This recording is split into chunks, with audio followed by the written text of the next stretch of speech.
Celestial, te agradecemos por esta tarde, gracias por tu presencia, Señor, porque sabemos, Padre Santo, de que tú, en medio de todo este disturbio que hemos estado viviendo como nación, tu iglesia también ha estado involucrada de alguna manera, Señor, y esto hace de que nosotros los cristianos de alguna manera también emitamos juicios, opiniones y manera de pensar. Sin ir muy lejos, Padre Celestial, esto puede evidenciar que el cristianismo incluso está dividido respecto a visiones acerca de la política de nuestro país. Señor, danos certeza en el corazón de que no es nuestra competencia, Señor, involucrarnos en política como cristianos que somos. Si bien es cierto, tú puedes levantar cristianos para que conformen las listas parlamentarias, Señor, pero como iglesia, hablando como iglesia, no estamos llamados a ser subversivos ni imponer ideología, Señor, porque tú no hiciste eso cuando estabas aquí en la tierra y la iglesia primitiva no da muestras de ello tampoco. Así que, Señor, danos convicción de que somos luz y sal, y danos el valor para estar ganando discípulos, Señor, tuyos, y predicando tu evangelio, Señor, a tiempo y fuera de tiempo, Señor. Bendice tu palabra que va a ser expuesta hoy, Señor. Háblanos en este capítulo 10 de Juan. Te lo pedimos en el precioso nombre de Jesús. Amén. Bueno, hermanos, vamos a continuar con el capítulo 10, ¿ya? El capítulo 10 está conectado básicamente con el capítulo 9 porque el discurso aparentemente no está siendo fragmentado, no está siendo cortado. Cuando el capítulo 10 en el versículo 1 empieza de cierto, está viniendo de una continuidad con respecto al capítulo 9 que Juan está escribiendo en su narrativa. Ya hemos dicho de que Juan tiene una narrativa diferente a los evangelios sinópticos en el sentido de que Juan está precisando básicamente los elementos que él considera que evidencian la naturaleza del Mesías y la relación que el Mesías tiene con el Padre y la naturaleza en sí de que el Mesías es divino. Entonces, por eso en la narrativa de Juan hay ciertos saltos en la secuencia narrativa que los sinópticos no contemplan. Y por eso es que dijimos en el estudio pasado de que en el capítulo 9 parece haber habido un salto al respecto. Y este capítulo 10 está continuando ese discurso, ¿ya? Y hay que tener en mente de que Juan no tiene como prioridad narrar sucesos cronológicos en el tiempo en su evangelio, sino narrar eventos significativos que describen la naturaleza de Cristo Jesús, quién es y que vino como Mesías, enviado por el Padre, y evidenciar de que Él es Dios, porque el Padre que habita en Él es el que hace las obras. En ese sentido es que Juan tiene esta narrativa. Entonces vamos a leer los primeros versículos y luego hacemos el estudio, ¿sí? Vamos a leer versículos del 1 al 6. Capítulo 10 de Juan, versículos del 1 al 6. Dice así: de cierto os digo, el que no entra por la puerta en el redil de las ovejas, sino que sube por otra parte, ese es ladrón y salteador. Mas el que entra por la puerta, el pastor de las ovejas es. A este habla el portero, y las ovejas oyen su voz, y a sus ovejas llama por nombre y las saca. Y cuando ha sacado fuera todas las propias, va delante de ellas. Y las ovejas le siguen porque conocen su voz. Mas al extraño no seguirán, sino huirán de él, porque no conocen la voz de los extraños. Esta alegoría, presten atención a esta palabrita, esta alegoría dijo Jesús, pero ellos no entendieron qué era lo que les decía. Entonces, este discurso de de Jesús, es una continuación, como ya mencioné hace un ratito, de los que ha estado hablando Jesús en el capítulo 9. Ahora, tengamos en cuenta que Jesús va a usar una analogía pastoril, es decir, hablar acerca de la vida de un pastor en relación con sus ovejas, para describir quién es él y qué relación tiene él con cada uno de nosotros, ¿no? Esto lo coloca como piedra angular en la relación personal que él tiene con cada uno de nosotros. En este capítulo Jesús se presenta como el cumplimiento de la profecía de Ezequiel 34:23, que vamos a leer ahorita. Ezequiel 34:23 dice: y levantaré sobre ellas a un pastor, y él las apacentará. A mi siervo David, él las apacentará, y él les será por pastor. También hay varias referencias al pastor de las ovejas en los evangelios sinópticos, ¿no? Pero básicamente esta profecía de Ezequiel está hablando del Mesías. Obviamente, el rey David ya había muerto para los tiempos del del profeta Ezequiel. Entonces, Ezequiel está hablando de que Dios va a levantar a un pastor, ¿no? Y se refiere a este pastor como a David su siervo, es decir, un descendiente de David, un representante del linaje de David, ¿no es cierto? De la legislatura, podríamos decir, de David, de la descendencia de rey, como de donde venía Jesús, porque Jesús es hijo de David. Entonces, Juan está diciendo que esta primera porción del discurso de Jesús es una alegoría, ¿de acuerdo? Lo que Jesús indica primero, presenta el cuadro como un marco de referencia para luego explicar su participación en este cuadro.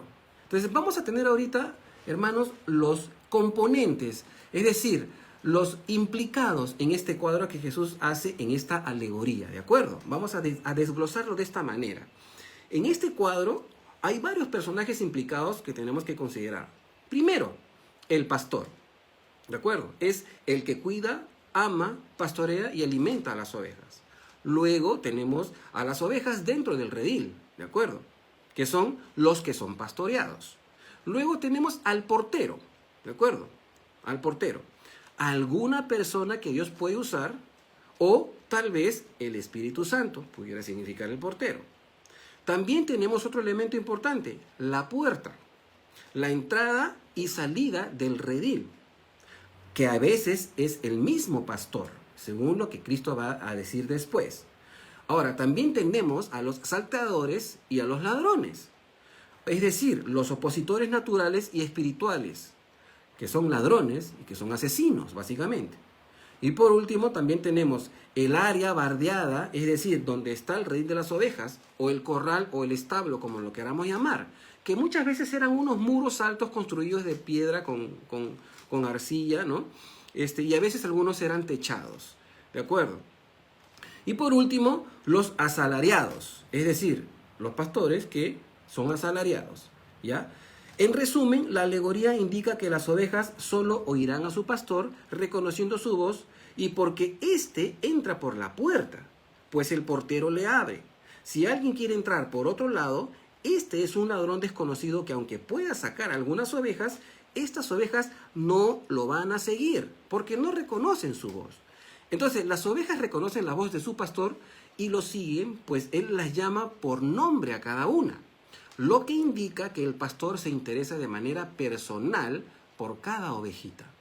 Jesús piensa en ti y en mí de manera personal.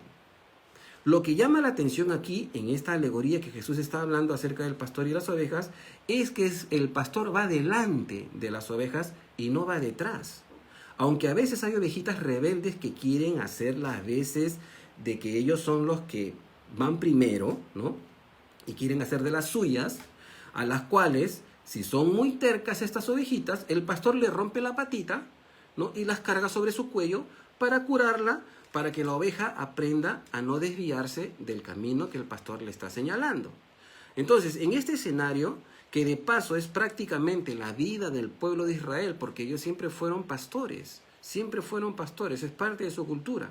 Jesús quiere demostrar que solo hay un pastor y una manera en la que sus ovejas sepan quién es Él. Ya muchos ladrones y salteadores han intentado hacer destrozos en Israel. Por eso es que Jesús dice, los que antes de mí vinieron son salteadores, ¿no? ¿Por qué? Porque en el pueblo de Israel hubo demasiado falso profeta que desviaba al pueblo y hacían adorar al pueblo a los Baales y hacían que se perdieran tras los Baales los israelitas, ¿no? O la gente de Israel.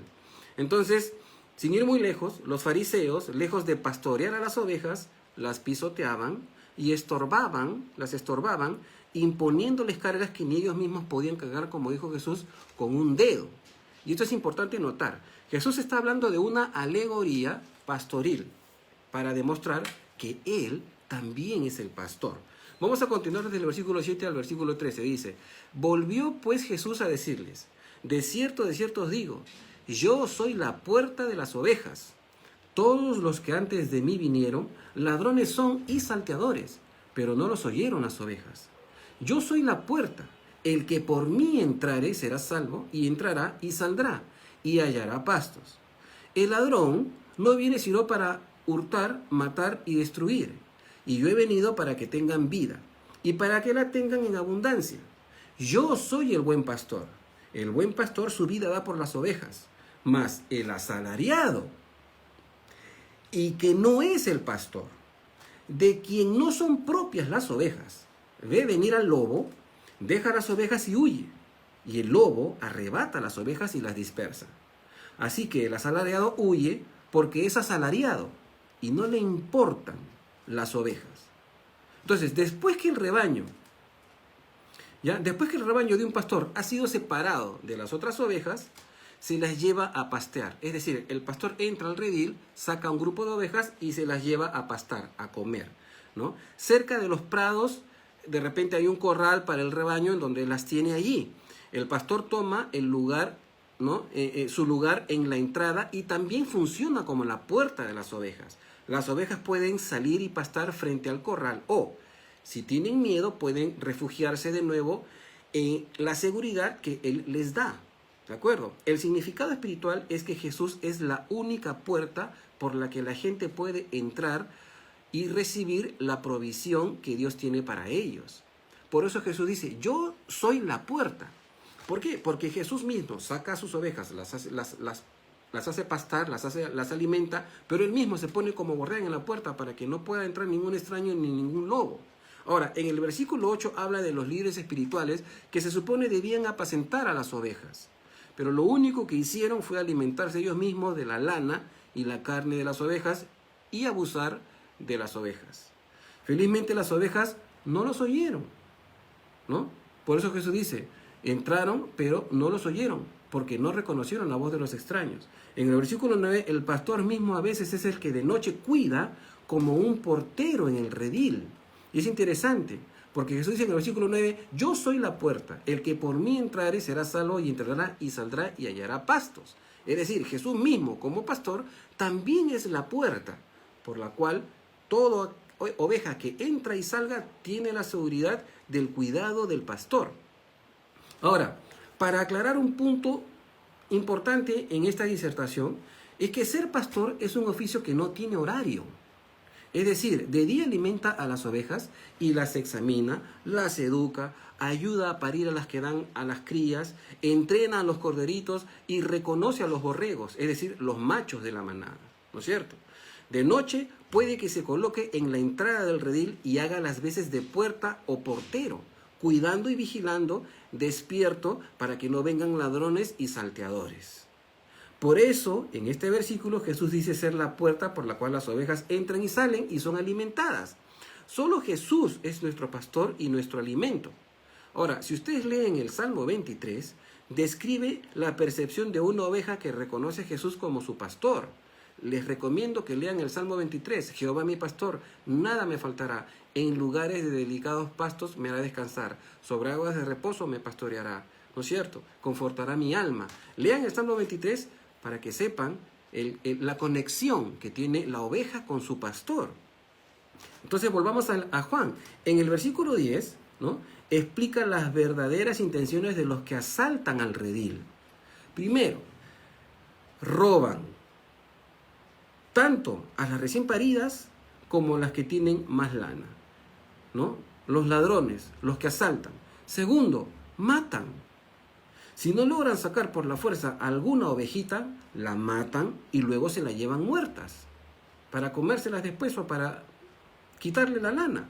Tercero, destruyen el redil, es decir, los muros y la armonía de las ovejas, porque para entrar a un redil que tiene paredes de piedra con arcilla y luego con techo, tienen que romper, tienen que hacer toda una bulla, las ovejas se asustan y entran los ladrones y saltadores y roban a las ovejas.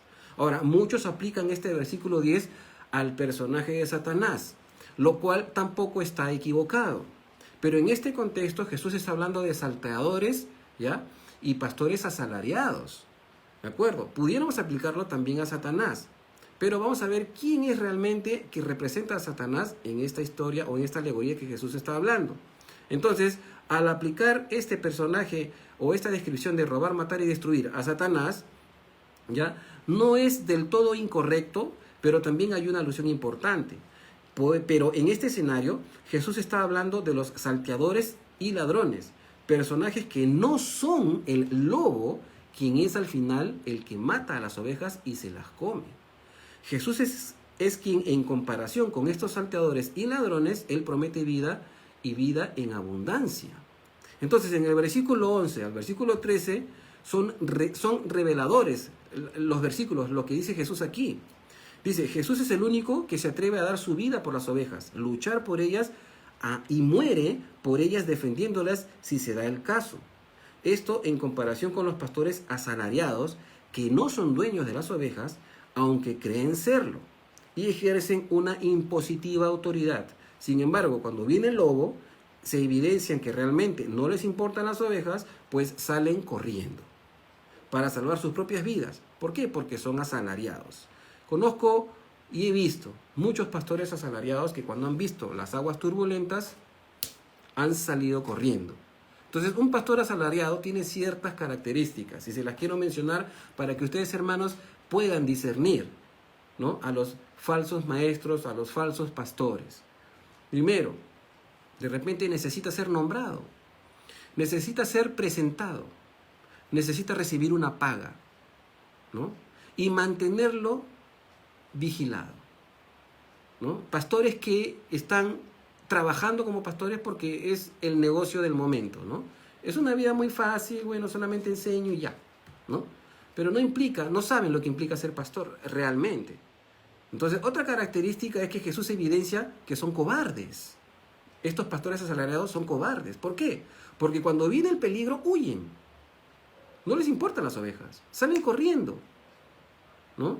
Y otra característica realmente que clasifica o clarifica estos falsos pastores es que realmente no les importan las ovejas. Lo único que les importa es su salario, su sueldo. Cumplen con todos los protocolos de ser un pastor nominal, ¿no? Pero se lavan las manos cuando hay problemas fuertes, ¿no? Y no quieren pasar mucho tiempo con las ovejas, ¿no? Y no son consejeros. Y no lloran con las ovejas, y no sufren con las ovejas, y no se ríen con las ovejas, y no gozan con las ovejas, sino que están muy al margen, son pastores de oficina, ¿no? Les gusta el aire acondicionado, pero no están ahí ensuciándose los pies, no huelen a oveja. Y estas características de estos pastores son las que tenemos que discernir, hermanos. ¿Por qué? Porque a veces el hombre siempre tiene la tendencia de reposar y descansar sobre estos pastores cuando realmente estos pastores no son pastores conforme al corazón de Dios. Vamos a continuar, ¿ya? Capítulo 10, versículo 14 al 18. Jesús dice, yo soy el buen pastor y conozco mis ovejas, y las mías me conocen. Esto es importante. Así como el Padre me conoce y yo conozco al Padre y pongo mi vida por las ovejas. También tengo otras ovejas que no son de este redil. Aquellas también debo traer y oirán mi voz. Ojo, oirán mi voz.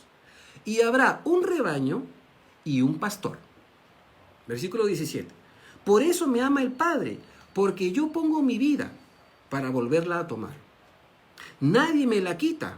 Versículo 18. Nadie me la quita, sino que yo de mí mismo la pongo. Tengo poder para ponerla y tengo poder para volverla a tomar. Este mandamiento recibí de mi Padre.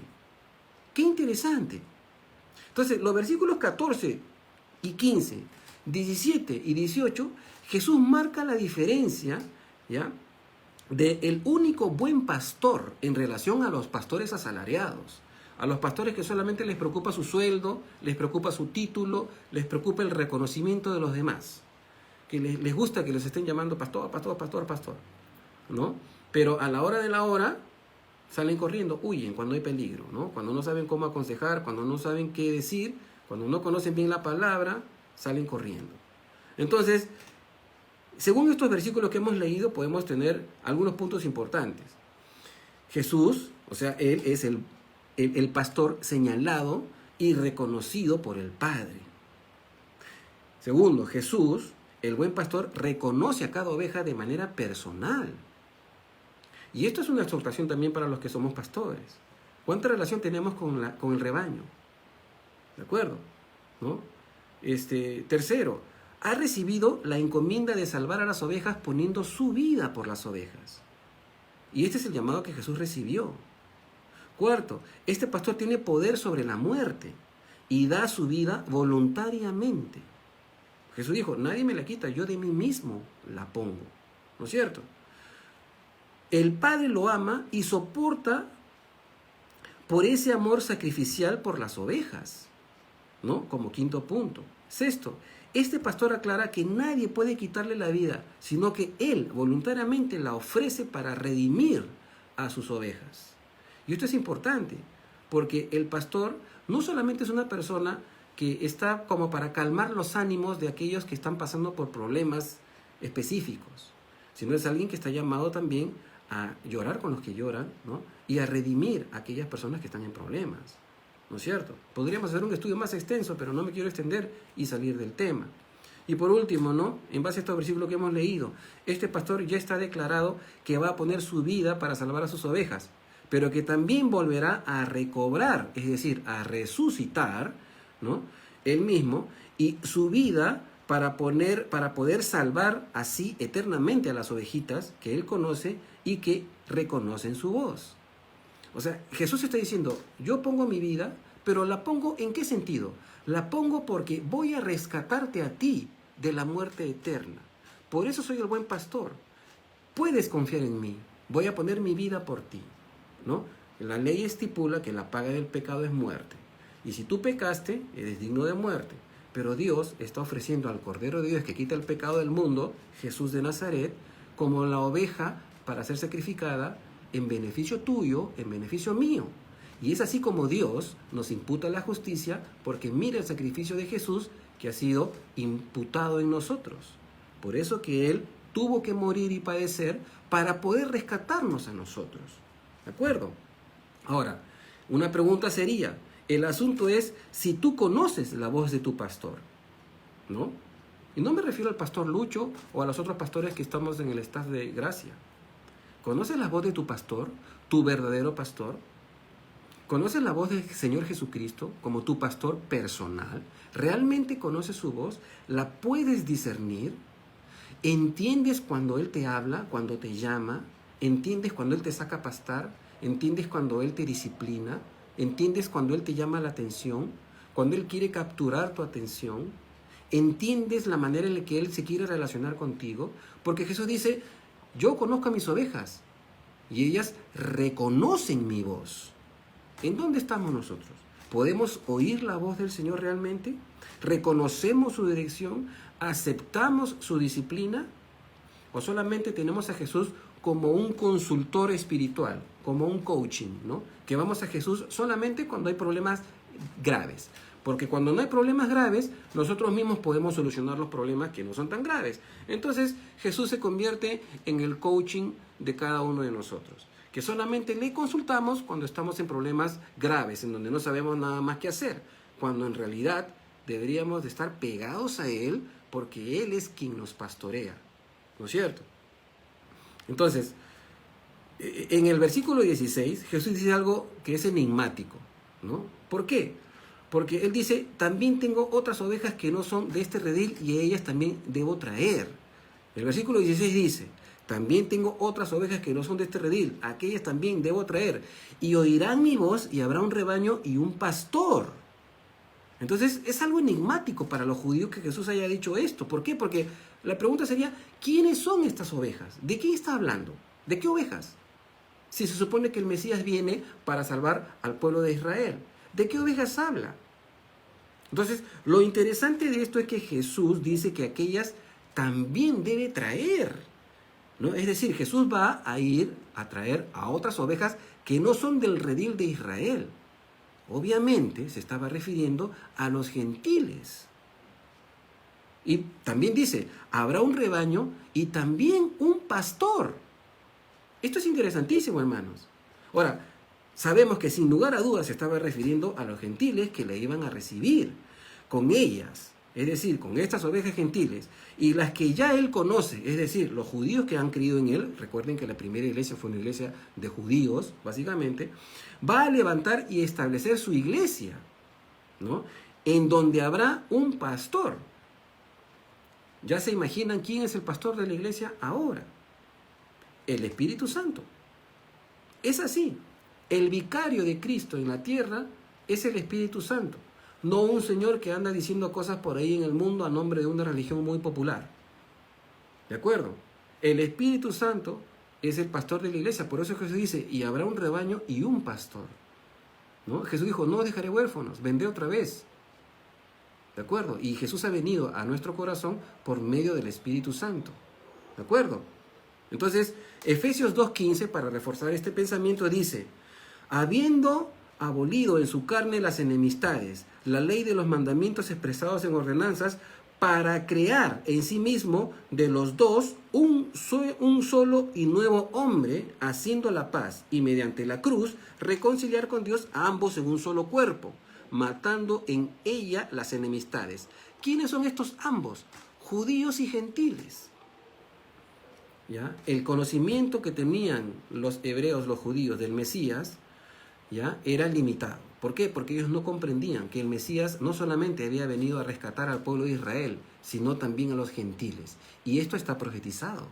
En los profetas está profetizado que Jesús también va a rescatar a los gentiles, que también es el Mesías de los gentiles. ¿De acuerdo? Es el buen pastor de los gentiles. Ahora, en Juan 12, del 20 al 24, ustedes lo pueden buscar después, hay unos griegos que vienen a buscar a Jesús, ¿no? Y en ese momento que vienen a buscar a Jesús estos griegos, Jesús dice algo que a mí me llama mucho la atención. Dice, ya es hora en donde el Hijo del Hombre tiene que ser glorificado. ¿Por qué?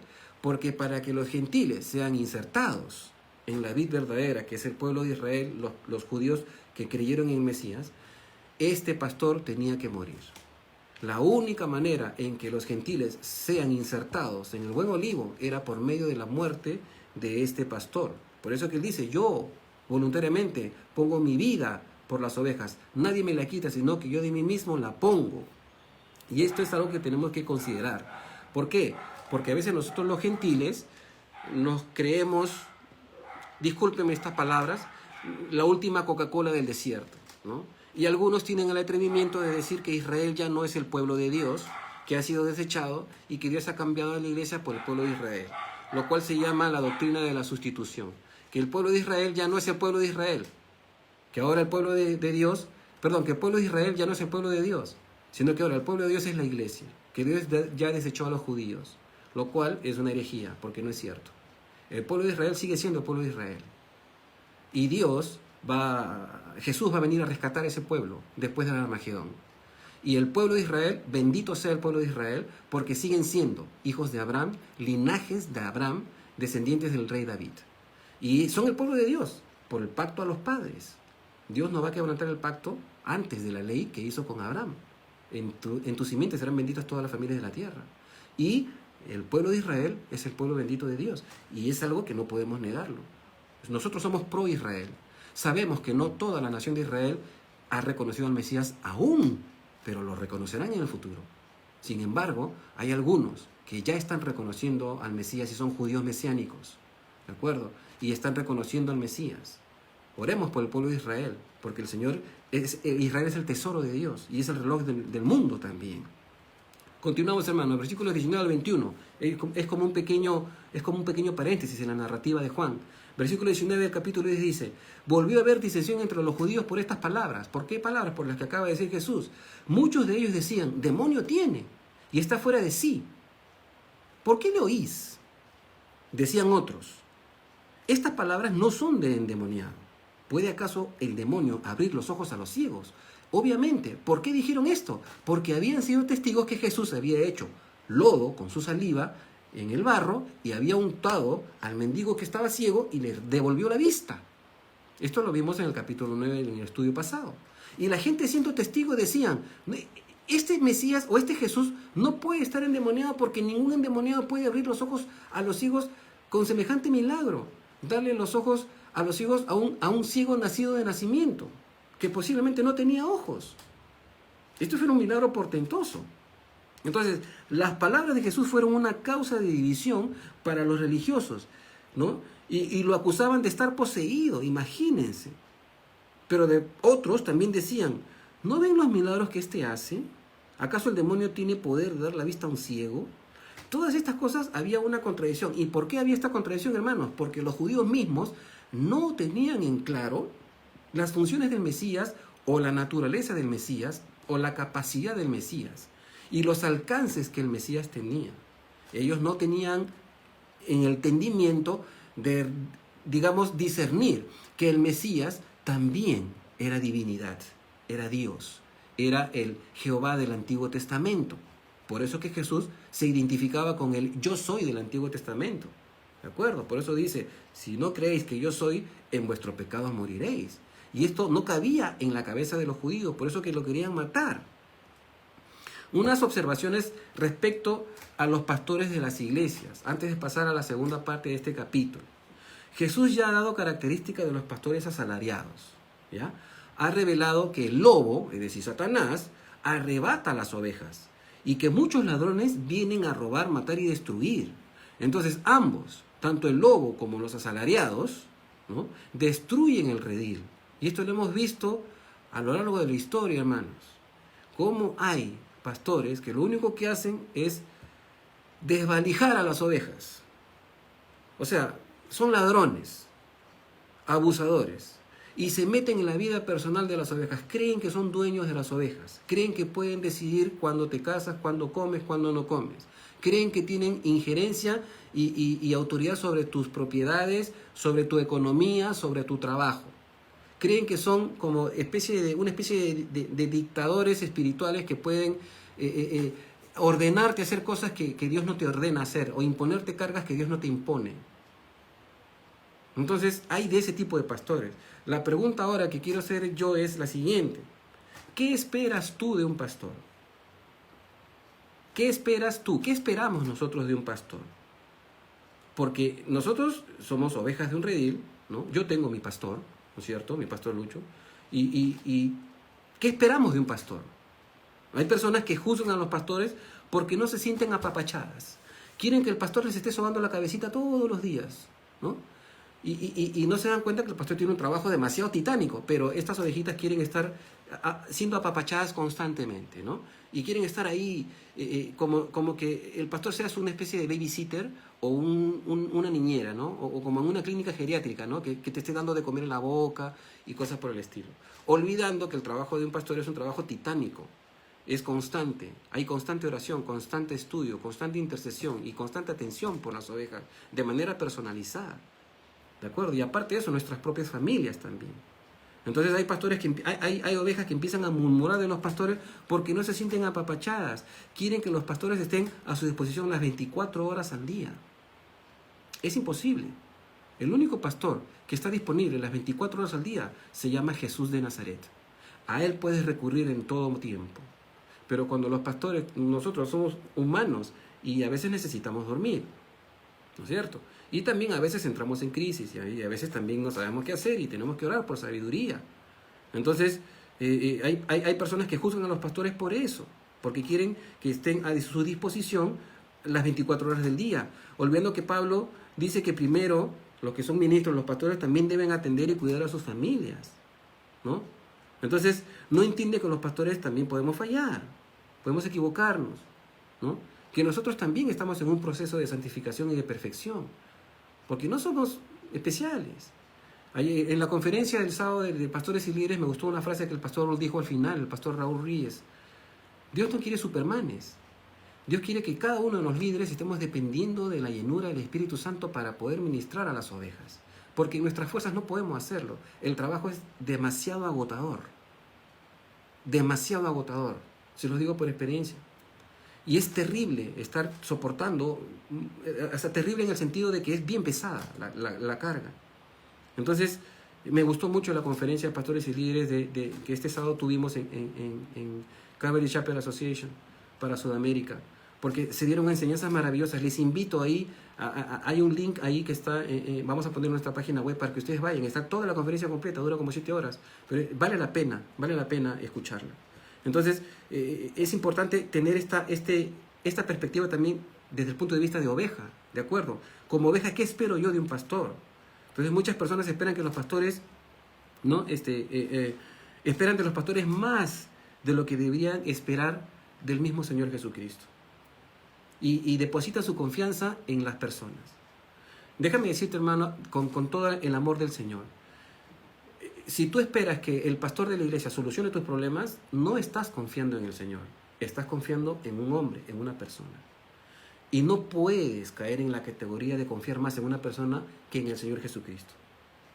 Nosotros como iglesia tenemos un pastor y conocemos la calidad de pastor que es, ¿de acuerdo? Y todos estamos de acuerdo en constante intercesión por él para que el Señor le siga dando fuerza.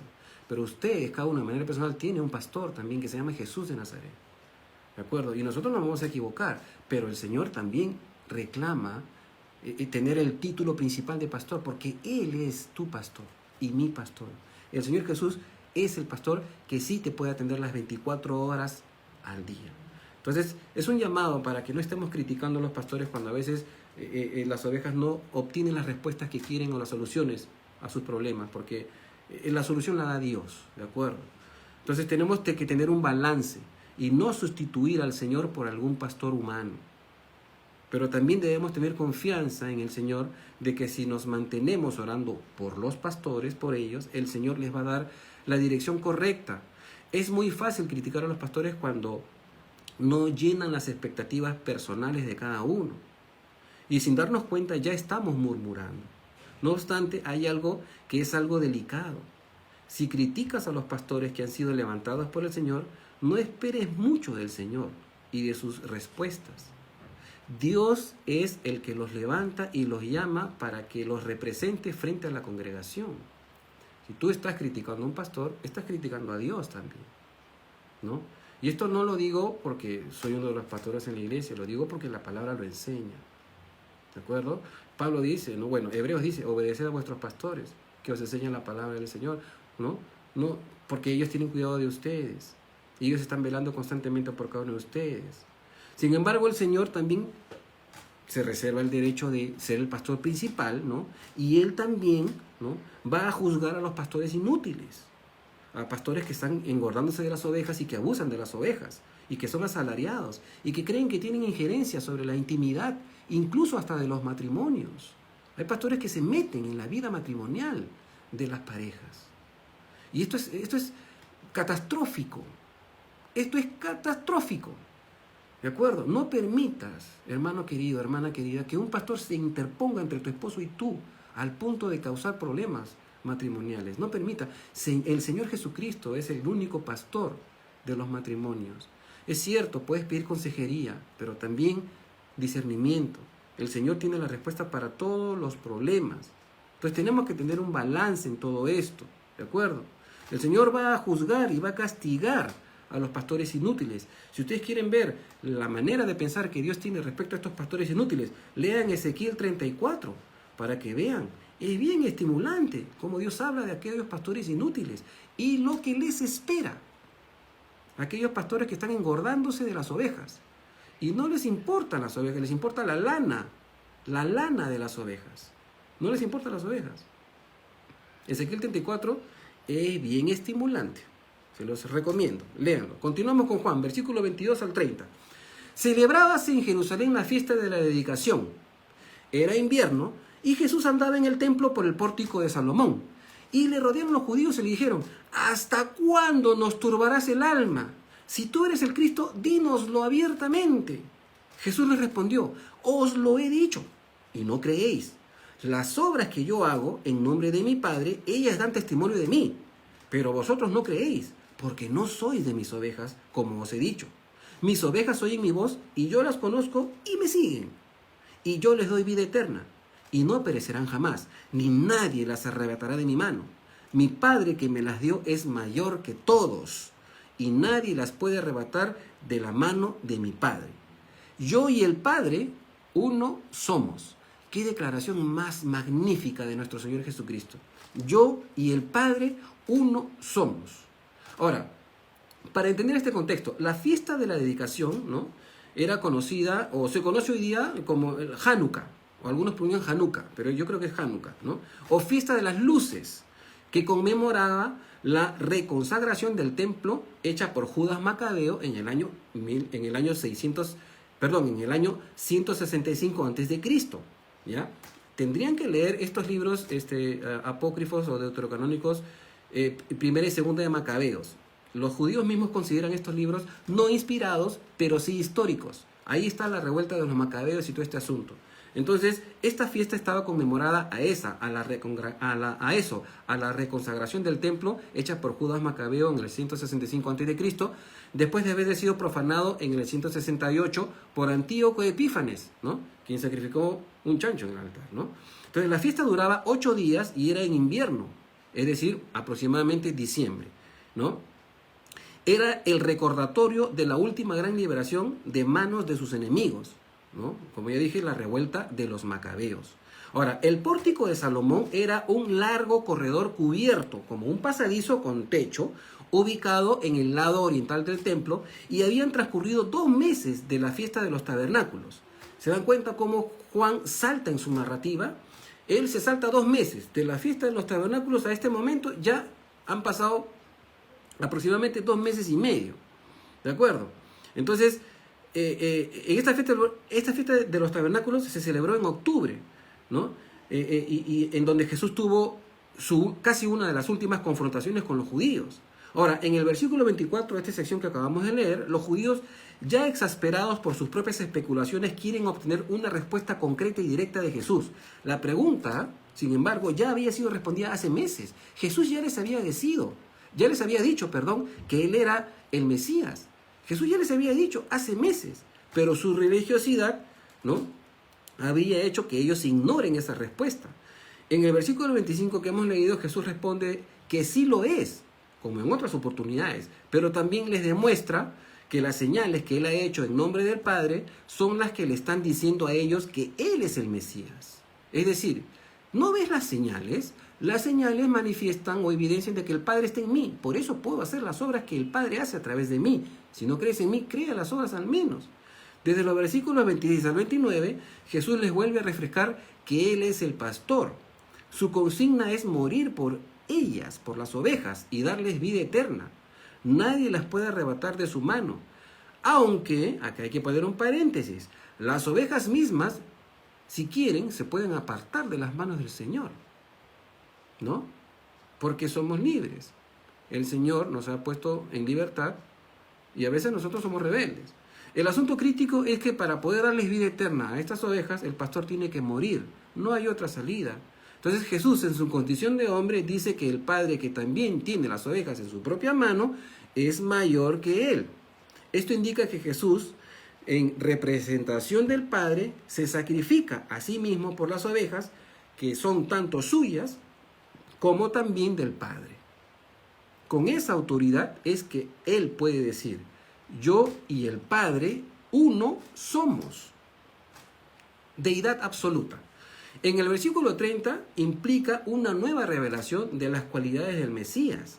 O sea, no solamente es un enviado del Padre, sino que en esencia Él y el Padre son uno.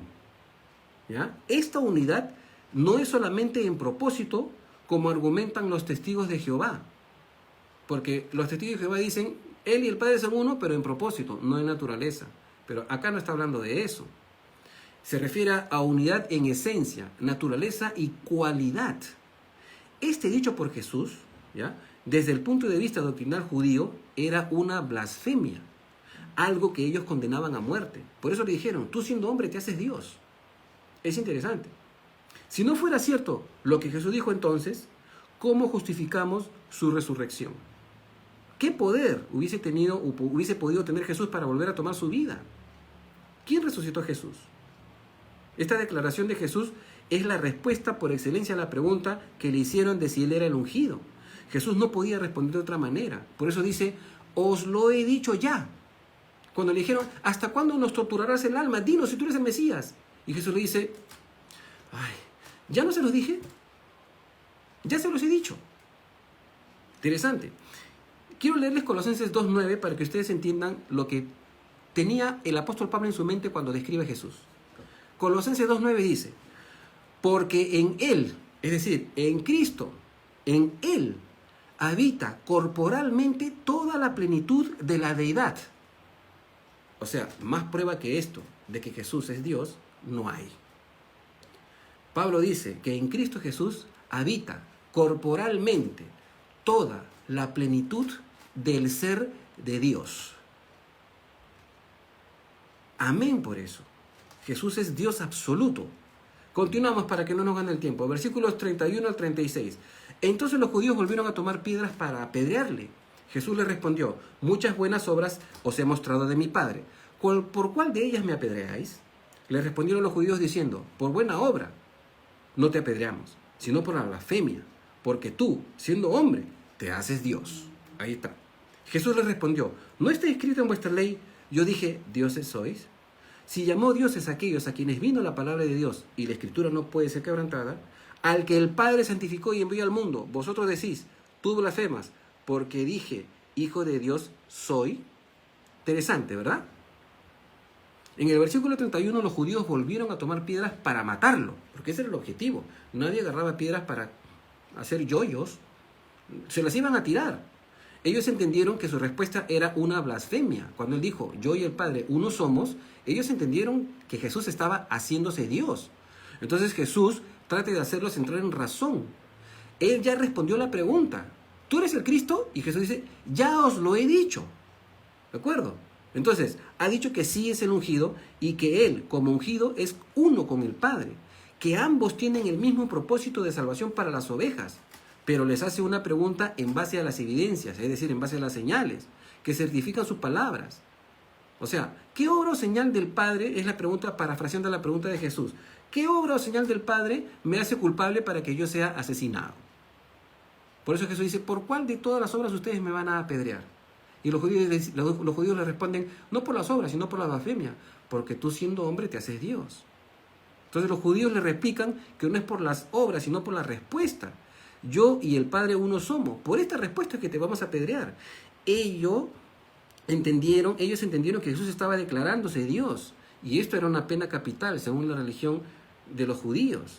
No cabía en sus cabezas la naturaleza del Mesías. Pasaron por alto la profecía de Isaías 9:6, que se las leo y dice así: porque un niño nos es nacido, hijo nos es dado, y el principado sobre su hombro, y se llamará su nombre admirable, consejero, Dios fuerte, Padre eterno, príncipe de paz. Es la naturaleza de nuestro Jesús, que es Dios. Ahora, en los versículos 34 y 36, la respuesta de Jesús requiere un poco de conocimiento acerca de los métodos de argumentar que eran muy comunes en las discusiones de los rabinos de la época. Primero, él se dirige al Antiguo Testamento, los dirigió al Antiguo Testamento cuando le dice: en vuestra ley. ¿No es cierto? Jesús dice: ¿cómo dices tú que yo estoy blasfemando? ¿Acaso en vuestra ley no dice: yo dije, dioses sois? ¿No? Entonces, Jesús estaba refiriéndose a la ley, les está haciendo un recordatorio, ¿no es cierto? Generalmente la ley se refiere a los 5 libros del Antiguo Testamento, pero en este caso aquí Jesús hace referencia a todo el Antiguo Testamento, porque él está citando los salmos. Jesús está citando el Salmo 82, que presenta a Dios como el juez verdadero, de los versículos 1 al 8, y a los hombres que fueron designados como jueces, como incapaces de proveer un juicio verdadero para Dios, desde los versículos 2 al 7. Entonces, dioses, en el Salmo 82, del 1 al 6, se refiere a estos jueces humanos. Es cierto, en el Salmo 82 dice: Jehová dijo: vosotros sois dioses, y todos vosotros hijos del Altísimo, pero como hombres pereceréis. Y para la palabra Dios se lee en hebreo Elohim, que es una cuestión que implica muchas cosas. En ese sentido, es que Dios dijo a los judíos: dioses sois. Jesús no estaba diciendo que el ser humano es divino o tiene naturaleza divina. La palabra hebrea usada para Dios es Elohim y se usa en otras partes. En Éxodo 7:1, por ejemplo, Dios le dijo a Moisés: he aquí, yo te he constituido Elohim para Faraón, y Aarón tu hermano será tu profeta. Es decir, yo te he constituido Dios para Faraón, un juez. También se usa para declarar a los jueces. En Éxodo 21:6 y en Éxodo 22:8 también tenemos lo mismo, para indicar que los jueces humanos son llamados Elohim también. Entonces Jesús añadió a su argumento las palabras: y la escritura no puede ser quebrantada. Es decir, para que nadie pudiera evadir diciendo que había un error en las escrituras. Y esto es importante porque Jesús está declarando que no hay error en las escrituras. Entonces Jesús termina su argumento diciendo: como en la ley, que no tiene error, llamaban a sus jueces dioses, los judíos no podían acusarlo de blasfemia por llamarse él a sí mismo hijo de Dios. puesto que él obedecía órdenes divinas. Dios mismo santificó y envió a Jesús y él estaba cumpliendo la misión de Dios. Por eso es que Jesús dijo, no me puedes apedrear por haber dicho, hijo de Dios soy, porque en vuestra ley también dice, vosotros sois dioses, porque en representación de Dios como jueces, ustedes hacen las mismas veces de Dios, así como yo lo estoy haciendo ahorita. Así que no me pueden matar por eso. Versículo 37 al 42, y con eso ya estamos acabando. Si no hago las obras de mi Padre, no me creáis. Mas si las hago, aunque no me creáis a mí, creed a las obras, para que conozcáis y creáis que el Padre está en mí y yo en el Padre. Procuraron otra vez prenderle, versículo 39, pero él se escapó de sus manos. Y se fue de nuevo al otro lado del Jordán, al lugar donde primero había estado bautizando Juan, y se quedó allí. Y muchos venían a él y decían, Juan a la verdad ninguna señal hizo, pero todo lo que dijo Juan de este es verdad. Y muchos creyeron en él allí. Entonces, en estos versículos 37 y 38, Jesús les da una chance para pensar de que ellos ya estaban persuadidos de no recibir sus palabras. A pesar de esto, les dice que por último, si no quieren creer lo que Jesús les está diciendo, al menos crean las obras que el Padre hace por medio de él. Por eso le dice, si no me crees a mí, al menos cree las obras que estás presenciando.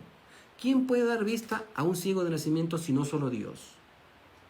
¿No? Con esto ellos pueden entender que en realidad el Padre habita en Cristo y que Él es quien hace las obras, el Padre.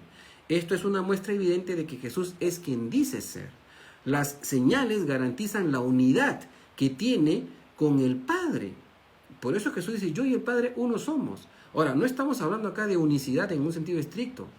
El Padre no es el Verbo y el Verbo no es el Padre, pero ambos son Dios, según el mismo Juan en el capítulo 1, versículo 1 que ya estudiamos. En el principio era el Verbo era con Dios y el Verbo era Dios. ¿De acuerdo?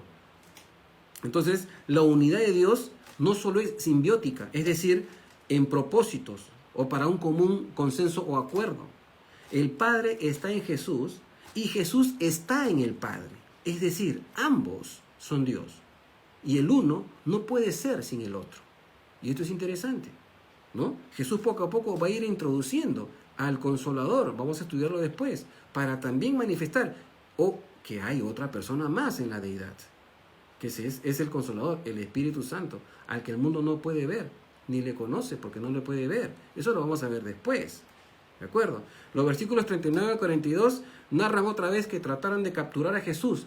Ellos no soportaron la declaración de la respuesta de Jesús que Jesús les dio de ser el Mesías.